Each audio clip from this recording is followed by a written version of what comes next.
Hi there, welcome to Directors Debrief, episode 17. Still shocked that we've made it to 17 episodes. Completely. I don't remember the last 10, to be honest. No, I don't even remember the last. Oh, Ollie. How's my sound coming on, by the way? Audience members, am I clear? Cool. It doesn't matter what I say before then, they weren't going to hear it. So okay. I could have said some horribly horrible shit. Well, you did, but yeah. We'll move on. We'll bleep that before I get Joe Rogan. But Ram is off today, so no. Yeah, it's going to be a little bit He's tricky. Lounging with his feet up by a beach. Is he? Studying. Yeah, apparently. Well, what would he be doing right now? He'd probably be sitting there, forgetting to ask us questions. Yeah. And checking the camera. And judging us. Yeah, he does a lot of that. Oh, quickly. With his cheeky smile. Watching this, you might have noticed there's no longer a footprint on the sensor. We noticed there's a giant thing across the whole frame. Yeah. And we still don't know who did that. No. I told Ram, and he said, I didn't even know you could take the lens off. So he's willing to take the hit that he doesn't know how to use a camera. Okay. Over taking blame for this incident. Mm-hmm. But anybody who I ask claims they didn't know you could take the sensor, the lens off the sensor. Now we got a cleaner. I cleaned it. Very heartbreaking, very scary stuff, like gut-wrenching stuff. Mm-hmm. But it should be cleaner. We should be clean. I'm not gonna lie. As in, I've seen you take it off. I just don't know how to take off the lens. Yeah. Are you getting your alibi out in the air? Quickly? Yeah, just because I wasn't sure if that was like now's your time, Ash. Now's your time to come clean. I don't think I've ever seen you hold that camera. So you already you weren't a suspect. I still think Ram's a suspect. He's suspect number one. Okay. There's a couple theories as to what happened. We'll discuss them off camera. Yeah, that sounds good. Discuss them off camera. Yeah, I bet Ram's going to start plotting against people like Chris and Harvey. And he might do, you know. He is a plotter. Yeah. I can't talk about it on camera, but he pranked me and I pranked him back. Oh yeah. Wait. This is a funny time to bring it up. Go we on. had April Fools the other week. Oh my god! What are we on? April the 6th today. Yeah. So yeah, I got. Well, you weren't in on this. No, but so you I wasn't quick. in on it. Yeah, I was only quick because I'd just done an April Fool's on someone else. So I was like, I'm not taking anything. Can you talk about that? Because I thought that was one of the most evil things I've ever heard. No, don't say that. No, listen, it was. I think we can leave it up to the people. Ram, make this a reel, and I want to hear what people have to say about this because. If I know in certain scenarios, if I'd done that, I would have been murdered. Okay. And, it was horrible. However, what I will say is, fucking loved it. Yeah. Okay. Absolutely loved it. But, 10 out of 10. In the context I explained it, yes, horrible. But in the context that actually took place, I don't think it was that bad in the grand schemes of things. And I'll explain why in a moment. The execution. Yeah. And it was the way, it was really a lazy April Fool's on my part, but it worked. And I got them, so... If she's listening, I got you. Just to remind you. And I'm still paying for it. So, firstly, we'll go on mine. And then it'll bridge into yours. Yeah, so mine was simply, I wake up and my partner tells me, hey, it's April Fool's Day. And then she does all these random emojis and everything, thinking it's some fun event. You didn't tell me this. Yeah. So she already knew it was April Fool's. This is the thing, right? So I wake up is it April Fool's? Slightly and then less cool. So her message is hi, good morning, blah, blah, blah, happy April Fools or whatever. She does that. She'll say happy Wednesday, happy this. She puts happy April Fools.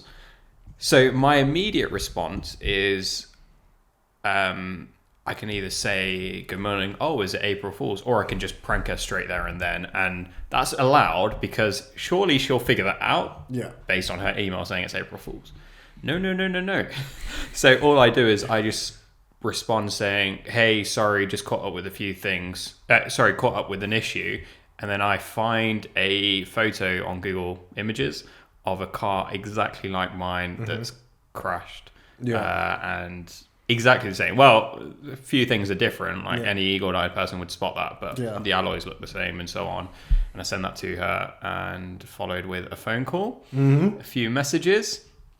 Wait, did you ignore the phone call? No. Okay. So they all came, the messages came through, then the phone call, and I answered the phone call, and I was like, are you with any patients? Because she works in a hospital, and she was like, no, and I was like, well, happy April Fools then. And then she just puts the phone down on me, and I'm still paying for it. Did you ask if she was with any patients so she wouldn't cuss you? Yeah, literally. I was like, I don't want her to just freak out. Yeah. Okay. I don't know what I would have done if she was with patients. I would have just had to play along for a little bit. Yeah. Whiplash. Okay, so that was the context. Yeah. I was on my way into work at that time. Yeah. When all of that was Texting going on. and driving. That could have been a reality. No, a message followed that I must only drive at 50 miles an hour to work. Okay. Because all of that was going Yeah. on. So yeah, that happened. So I arrive at work.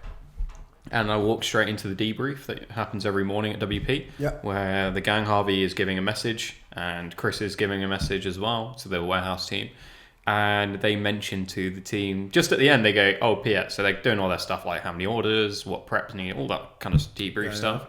And then at the end, Chris, I believe, goes, oh, just to let you know, early this morning we opened the shutter and a cat came through the door. Through the shutter. Very believable because this warehouse estate is full of them. Yeah. I'm constantly worried about the shipping containers, about locking a cat in there. Yeah. No, it's very possible. Like, obviously we're very careful about the way things come in, and we obviously have pest control and everything in place. But that was a worry, right? The way Chris said it was so calm, it infuriated me. I was like, how can you be so calm? Like, this is our warehouse. Yeah. You know, this is we need to sort this ASAP, not let's just sort this out if we can. Yeah, because he said something just like, guys, can we keep an eye out? Yeah. What was going through your mind at that time? You heard exactly what was going on through my mind, because I think Harvey said, yeah, let's just keep an eye out. If you see it, let's try and escort it out. I was like, guys, we need to find it now. Yeah. And then we started looking around. Ash, I got on all fours and was going... It was so embarrassing. I was on all fours around the warehouse trying to find this fucker. Yeah. So that was my favourite bit. So that I could think of was I was like panicking for a good couple of seconds. Yeah. And then it clicked with me. I was like, hold on a second. This is not believable. I looked at Chris and Harvey and they weren't even like concerned in the slightest. So I explained it to the ladies and then I just walked upstairs. Little did I know that you were still going for it and I hadn't like clued you into it. And Wait, so you told...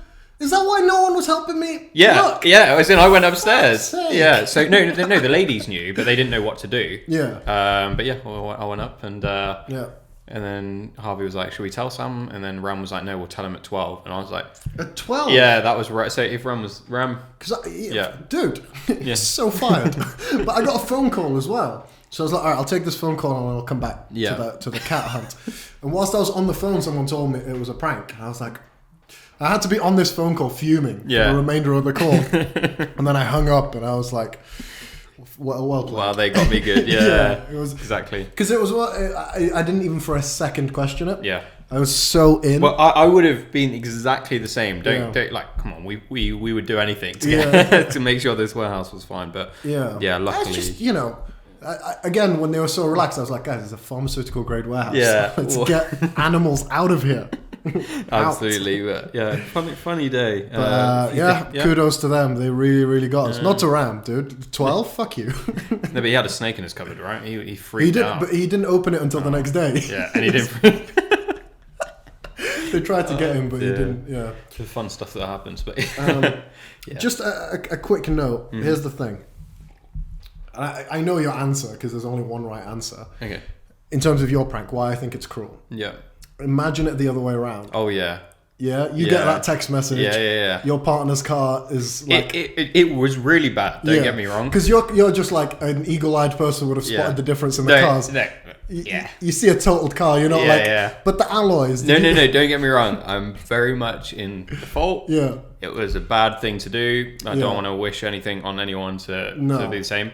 But I'd expect that if someone messages you, Happy April Fools, and then you put a prank straight away, you kind of... And at the end of this, and I'm very cautious as to how I say this, I still think it was a brilliant. I still think it's fucking hilarious.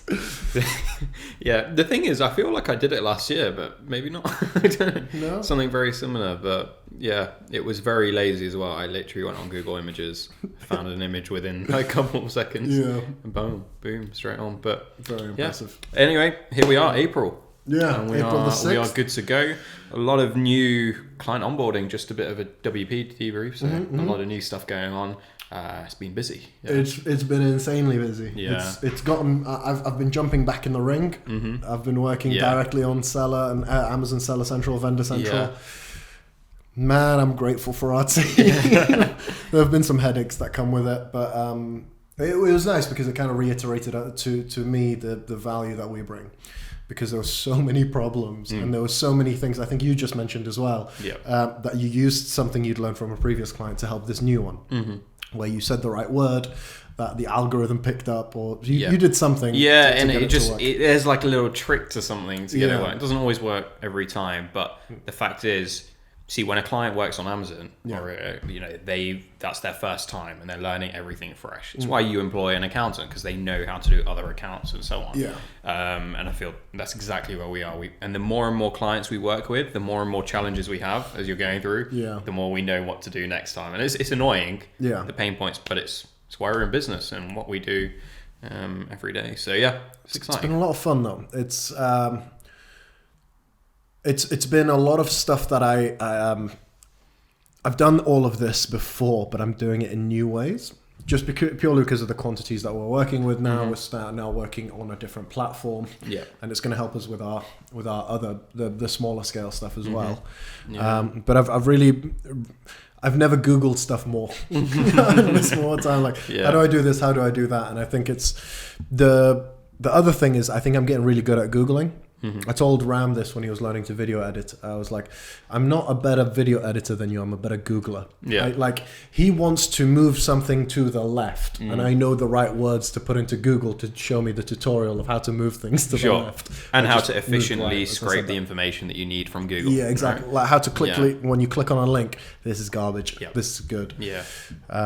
But it's been fun. How's you've been jumping in the ring a couple of times? Exactly. I think we're obviously working our own realms, but it's interesting, and I think from my side, it's much more about making sure that everything is covered. That everything that's required for a client, because that's what we are. We're different. We serve a client rather than them coming to us necessarily. I mean, there will be times where we miss things and they do come to us. But on the whole, we're on the offensive. We're brief makers rather than brief takers. So we need to come up with ideas regularly. We're ahead. We're fast moving. It's what we are as a company. And I don't know where that comes from, but I think that's where you and I align very well on being fast and agile. Don't get me wrong. We both have our tired days. Our days where we're like, not today, all that. But on the whole, I feel like we don't want to mess about. No. We're fast and efficient. I don't know where that comes from. I don't think I've always been that way. People say it's ingrained in you. Right, yeah. I think it's something we're learning, maybe. Yeah, I think I think if I was to, I always say this to you, but if you met like 18-year-old Ash, would 18-year-old Ash recognize you now? And I don't think, or any of my friends, I think they would think I've changed so much, or I've become such a different person. Because at some point I was the bare minimum guy. I think I admitted on the last podcast, exams, I did the bare minimum to get me to the next stage. But now it is, I do think we were described as proactive rather than reactive, which was a big deal. So what benefits do you see, maybe taking it away slightly from work, but just to general life? What benefits do you see to being proactive rather than reactive? That could be in your fitness. That could be in your family life, your friendships, everything. Dude, I think the biggest one is that relationships. I think it's when you finish uni and a year later you only speak to a small select group of people. After that, you realize like it's the ones you put in the effort for, or it's the ones that put in the effort for you. And so I think the default setting is to let relationships fade away. And it's scary when it happens to like family. I've certainly been through that. And you just see certain aspects of relationships fade away. And I think also it's very easy, I'm only saying this because I want to tell this story, it's very easy to pawn blame off on the other person. I'm so fucking guilty of this myself, just to pawn off blame and say, sorry. It's just, I know Ram's going to give me grief for that too. To just pawn blame off on somebody else, because I had a recent interaction with a friend of mine. I hope he's watching this, because I I realized I've been taking the blame for losing a lot of relationships. And the ones I'm closest to are the ones I can not speak to for a year. We meet up and have a great time. Amazing. Rather than getting any grief for not keeping in contact. Yeah. And this one particular individual who I really don't like how we don't talk anymore. Somebody who, during college, I was really, really good friends with. Really super nice guy. I really like him. And I really enjoy spending time with them. And I realized my default setting was to apologize for not putting in the effort. But when I said, I was like, it's such a shame we don't keep in contact. He said, I'm so sorry, I've been so busy lately. I realized he's probably been through the same thing as me, where his default is to just take the blame. Yeah. But it's so weird to step back from that and go, you're apologizing? Yeah. Yeah. On that part, I think it's something, maybe it's our age, or maybe it's any age after university or any time when you're growing up in school. Because at school and uni or wherever you're doing college, people are around you, it's very easy to mix and mingle. But after that, you have to make the effort. And I think we put a lot of pressure on ourselves. And I noticed that with myself. I was like, I feel like I'm losing people that I used to connect with a lot. Maybe they feel I'm continuously not putting effort in. And to be honest, I'm very guilty. I do get, I don't know if lazy is the right word. I don't mean to be lazy. Complacent. And you get caught up in life and you forget things. And I'm very forgetful of birthdays, something I'm actively working on a lot. Because I think you're the best with birthdays. No, constantly have Amazon parcels turning up. Who's that for? This person, that person. A week late. Really? No. That bit you don't I'm trying, but I basically look at the best, right? Yeah. I look at my friends that are incredible with birthdays, never forget them. On time, and that's how I probably look at life in general. And I'm like, how can I get there? How are these people good? I probably don't look at my friends that completely forget me on my birthday, but then again, I'm just someone who doesn't remember that thing. So yeah, it's I'm trying to remember my trail of thought there, but yeah, it's something I'm aspiring to on that. But we need to be less hard on ourselves. Yeah, life gets busy. You get caught up. You have relationships, either family, friends, and so on, and stuff gets in the way. You've got your life, you've got your work. It's okay for things to slip away as long as you're conscious of it, and you're actively ready if you want to make some efforts in some places. Yes, and it can be very telling as to whether your efforts are worth it or not. Because I realized recently with my parents, funnily enough, people who I don't know. I look back to my time when I lived in London, when I was at university, and maybe that was just a natural phase of life. But I realized how much more effort I put in now to keep in contact, and how rewarding it's been. Yeah, it's been really, really nice. I feel like I've enjoyed a much closer relationship with my parents, and I don't regret it because I think I needed some time in isolation at university, finding my feet in London as a young professional. Yeah. But now I think I don't know, maybe it took a few nudges from my mum, come on. As she likes to remind me, she bared me for 9 months. So, but I've been putting a bit more effort in, and I've noticed it feels nice. Do you ever watch people talk about connection? Stephen Bartlett goes on about this all the time, about real connections with human beings. I always wonder, what does that even mean? Yeah. What value does that have? And I've realized I don't need to question it anymore. I feel it. There's no way to put it into words. Yeah, which is difficult for us human beings to not be able to put something into words. Yes. It's like the whole love thing and things. We get so caught up on what does it mean? How do I feel? I don't know how I feel, and so on. But I completely agree with you. And something I'm actively working on is, I say at uni, it was all about quantity. How many social circles were you in? How many people did you know? Got to get to know most. And sometimes I think you have to go through that phase because you're learning, you're meeting people, you're getting thrown into the deep end, and it's really your time to learn and meet people. But my attitude to things is changing. It's not that I'm actively avoiding people. I love the social circles as you do. That extroverted part of me really enjoys that energy. But I'm actively seeking more focused relationships and friendships rather than superficial friendships. And I don't know, again, that could be some wishy-washy stuff in my head, but I genuinely mean it. I'd rather spend some good time with someone rather than hi, hello, invite X amount of people around and not really get to speak to anyone or have that same connection. I don't know, something like that. I have a question for you, and I'm worried about asking it because I just don't know How to ask it? It's something that I'm able to compartmentalize in my head very, very clearly, but I don't think I know how to. Go on, say it. Okay, I'm just going to say how the words are phrased in my head, and I don't know if it will make sense. I'll digest it. Do you feel like you have a broad enough range of friends? Right? Okay, interesting. Does that make sense? Yeah, so do I have... Yes, it does make sense. So it's not about quantity. No. It's about... You can have like one in each. It's like breadth, like Yeah. different types. So I don't know. Okay. I don't know if I do or I don't. I hope I don't, because that would make life very boring. Because you're not actively seeking new friendships and new circles. I don't think you've realised how much you've just helped me. Okay, but continue. Cool. Continue. No, because sometimes we're overly concerned about being perfect in this moment. But come on, man, we're 26. Like, I can say that for the last day today. But I was going to call you out. I was just reminding you of our birthday, so you don't forget. I didn't forget. I'm joking, but that would be me. But like, that's why you're talking about birthdays. Yeah, that's my hint.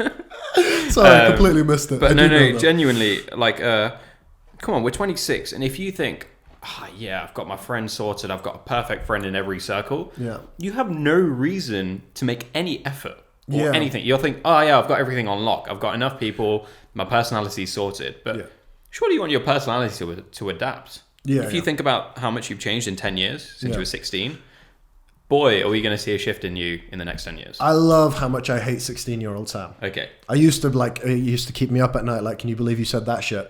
But now I'm very much just like, of course I hate them. I've changed so much from them. And that's why. So I'm glad you said that. Sorry, on that, I'm not trying to be too philosophical, but I used to hate my old self, right? Like, oh, come on, man, you were so like, just go with the flow and stuff. But then I do look at aspects and I'm like, damn, that was a good time as well. And that's not from nostalgia necessarily, but from a point of like, I used to take really small things so seriously, like my cricket matches and things. And now that's like that kind of thing is not a thing anymore. You know, I don't actively play cricket or sports like that in a competitive way. And I miss that. I miss the fun of life being focused around certain enjoyable aspects like that. But anyway, that's where I am with answering your question of I'm so glad you said that. So how would you have answered that had you not heard my answer? How would I have answered? No, but it would have. It was like, I don't think I have a breadth wise. I don't think I'm where I necessarily want to be. But your answer, the reason why I say you've helped me so much, genuinely, like, this is a revelation, like a eureka moment, because it was concerning me. And I realized, no, that's part. It shouldn't concern me. The fact that my answer is no is a good thing, because I realize as I broaden the relationships I have in my life and my friendships, every time it broadens, I get excited about it. Yeah. Every time I get to have a new conversation with somebody, not the same conversation with different answers, but a new conversation entirely. Yeah. I'm so excited by that, and I've realized, if I had that on lock, as you say, I wouldn't have anything else exciting to look forward to. Sure. And at the age of 26, that's way too early. So that's why you've helped me out massively. Definitely. And I think there's no real range or cap on a range as such, you know, because how many times have you thought, I now fully understand life? Not fully understand it, but I get life. And then you realize you don't. Yeah. Like, there's so many situations where I'm like, boy, have I got so much to learn. Yeah. Boy, have I got so much to figure out. Like, I barely know anything about anything. And I think that's the same with friendships, like, or people. Like, boy, did I think that I knew people, and then I meet someone with a completely different personality to anyone I've ever met before, and it's great. And it's just really interesting to meet and see new things. Yeah. So on that note, I do think as well, having stuff figured out is a very scary place to be. I think I've been looking at a lot of like life goals, and we've talked about this a lot, but a lot of life goals that have suddenly become within reach for me. And that I didn't expect to be I feel like, the last 26 years have been building up to certain things. I won't say what they are because they're irrelevant. They're different to whoever's listening. Yeah.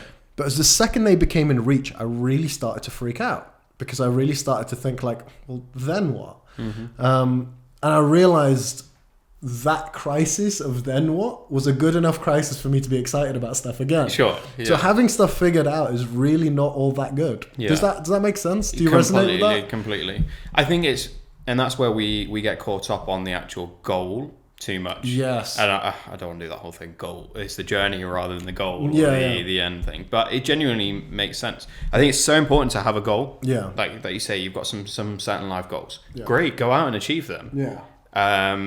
And I think then you need to go through that process of, okay, now I need to level up and move on to the next thing. You have to figure that out. Like I had that with myself, like what we were doing in the business, and I was like, okay, things are good. Yeah. And I kind of, not that I took my foot off the gas, but I was like, yeah, this is fine. And then I went through this whole deep, meaningful journey again with myself, and I was like, actually, no, we're just getting started. Yeah. And this whole new Ash came out, and I saw it happen in myself. It probably only happened over a couple of weeks, but it all came through. And I think that's the same, you say for your personal goals, your ambitions, and it's like, I don't know, you may want a six pack, and then you get a six pack, and you're like, all right, now I want to climb Ben Nevis. I don't know. You've got to figure out what's there, and it's great, and that's all part of being a better you. I think in that respect. I don't think I've found my next goal, but I've realized that finding your next goal is this is going to sound weird. Finding my next goal is a good enough goal to make me happy for now. Finding your next goal is a good enough goal to make you happy for now. Yeah. So that's clear.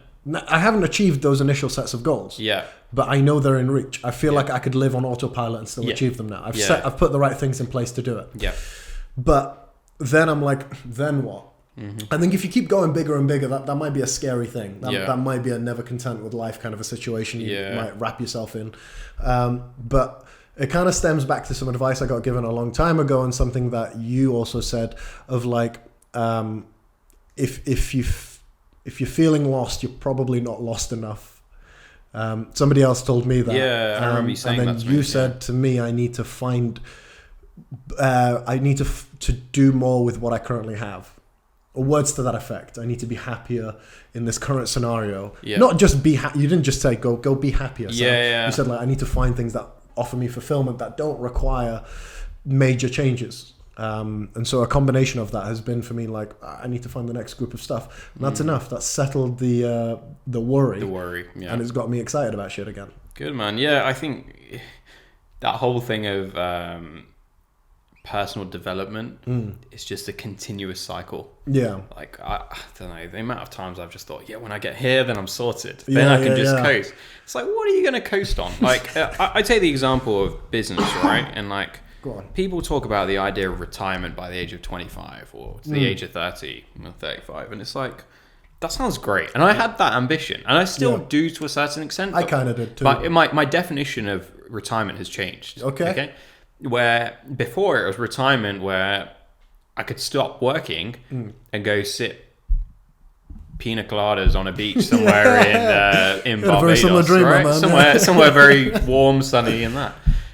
I was like, for ages, and I know people will be like watching this, like, you're 26, like relax, man, like stop being over dramatic. But everyone has that aspiration at some point. I'm sure, whether it's exactly what I was saying as my vision, but I don't know, some people may say I want to be skiing every day in the mountains in the Alps or something like that. But I realized, and I was like, hold on a second, firstly, that's not really the goal. Like, I get bored on a holiday for a week sitting by the beach, right? I can do it for a bit, but I want to get out there and see things. That's just who I am. People are different, and that's fair. But it's like, how can I let the rest of my life be that? Yeah. I don't think. Show me anyone. Tell them you can move tomorrow to a beautiful island and sit pina coladas by a beach. Yeah. I don't think anybody would last. Like, people last different amounts. You and me a week. Yeah. People like us. Some people a month. That's probably the limit, I reckon. Yeah. I don't think many people after that. They'll be looking for the next thing. I'm pretty sure of it. The thing here is, like, that's firstly not a real goal. No. Like, that's not the goal, in my opinion, anyway. Again, there are some people, I'm sure, happy out there that have figured something out, sipping pina coladas. But yeah, so that's essentially where I was going with things. But what I realized my actual definition of retirement is heading to, and again, I might redefine this over time, is just that freedom, in essence, to to be able to do what I want to do whenever I want to do. And I think that's like being tied down by financial pressures and things like that, where you're not in control. And to a certain extent, running a business, I feel I am achieving that to a certain extent. I think both of us, we get to choose what we want to do to a certain extent. We're working towards more freedom, but we're there compared to previous lives or whatever we've done prior to this. So yeah, I think that's really where I'm defining things from my angle. Yeah, it sounds good. I think you might be, and I don't know this, something that's crossed my mind is that not enjoying that might come as a surprise. And I say that because you are a certain way because of a set number of reasons. So you said, how can you go from 100 miles an hour to nothing? And that really got me thinking about some stuff. One, mainly, you are driven, and you are somebody who likes to go out and achieve for a particular reason, right? Do you know what that reason is for you? Or do you think that's something naturally within you? Now you got me going. Right. Yeah, I'm going to spin that one back on you just a moment whilst I'd say that. Where do you think you sit that? I think it's probably derived from a bit of both, little column A, little column B. But I think it's a lot of it is to do with my parents. A lot of it's to do with sort of how I grew up. And so I think I've been conditioned this way. And so having that freedom, I sometimes think might be a bit unsettling. Because you're so conditioned to follow a certain format? Because I think I just think that maybe I'm conditioned to not be content, only because so far it's been incredibly effective. Interesting. Okay, so the way I would see that is when you're riding a bike, right? Yeah, okay. You start with your stabilizers. So let's treat the stabilizers as your parents. Okay.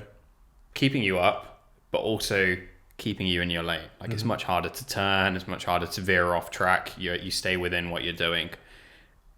But gradually as you grow older, and let's imagine a bike where the stabilizers get smaller. So they're still there, but they're still keeping you in track. And then you've got a small bike, and then you've got a bigger one. And kind of where I'm going with that is the idea that over time you adjust to having that freedom, but that support that you had in your childhood or in your early days is still there and keeping you within your lane. I hope that's kind of clear in what I'm trying to say there. So yeah, if I had that freedom at the age of 16, probably would have been too early. Probably would have fallen off my bike or gone out of the lane I was destined for. Even now, maybe I'm not ready. Maybe I've still got far more to learn. I won't know. Maybe life takes you down a certain path that when the timing is right, you achieve that freedom. Maybe you never fully achieve freedom. But slowly you get closer. I think that for me is the idea of just having a bit more taste of freedom. Okay. So I still absolutely want to drive for more. Yeah. It will never be a 100% thing, but it's the idea that, you know what? I actually enjoy this. I'm going to do more of that. It's that gradual shift. And I see it in people in the city, and they overnight want to say, right, I want to be my own boss. I want to do everything, freedom overnight. And I don't think life works that way. You've got to gradually earn it over time. And that's really where I'm working towards. So yeah, what freedom actually means needs to come back to you with a definition. But, I think every podcaster in the world kind of describes. That was a really good analogy, actually, because I've realized my kind of need to not be content is an adaptation, and so naturally, being okay with freedom is going to be another adaptation. So that was a very clever way to phrase that. And I think that there will come a point where naturally you will hit some freedom. Whether you like it or not, whether you think it's good for you or not, and it's still the end goal. Yeah, right. You know? But that gradual adaptation means that you're ready for it, and by then you've conditioned yourself, and you're well enough that actually you know the way to go. You know how to ride that bike. It's interesting. And going back to your comment on why do I want to aspire for more. Yeah. I think there's a variety of reasons, and I don't think I think something we've mentioned on a previous podcast or so on, but I think my reason that I constantly go back to is that I've seen the results of giving it my all and not giving it my all. And I genuinely know when I've given my all. Yeah. I used to think sit an exam and I'm like, I gave it my all, and I came out with a mark that wasn't mine. And I look back and I'm like, no, I didn't. I went to the library, I turned up, but was I actually studying to the best of my ability? Work. Absolutely, right? It's exactly it. And you've got to go through that and realize the difference. I wasn't working smartly. I was just putting in work, but didn't really take it all in. And so I see that, and I see it on a daily basis. We get the opportunity to do it with work, where I know that when I put my effort in, it's not a guaranteed result, but I increase my probabilities, and I increase the probabilities of what we do. Yeah. And it's succeeding, and that makes me want to put more work in and more effort in. I think if I truly give it my all, just to add to that, it doesn't guarantee success, but I think what it does guarantee is I will know what the reason for the failure was, because I'm eliminating the me elements out of it, right? Right. So you're doing everything you can within your control. Yeah. So if I don't achieve something, I can't say you've said this before. I can't say it's because I didn't try hard enough. It's because, and I'm okay admitting this. I think this is almost a taboo subject, but if I don't get it done, one of the possibilities might be my lack of competence. It might just be that. It might just be timing. It might be a factor outside of my control. But in terms of effort, if you give it your everything, it's a very effective thing to eliminate. Yeah. It's probably the biggest thing that you'd want to eliminate. Yeah, completely. And that whole, I mean, you just raised a really good point there of like, and something I think about often now is like, I have to do everything within my control. Yeah, okay, yeah. You know, everything possible. Then I've got no one else to blame. Yeah. But if I don't, then I blame myself, and I hate blaming myself for anything. You know, we all do secretly. It's only toxic. So there's something and we can hopefully wrap up on this. There's something I read recently, and it's changed my life. If I haven't mentioned it to you, I hope it changes your life too. Okay. Which is, you heard of Ryan Holiday and Stoicism?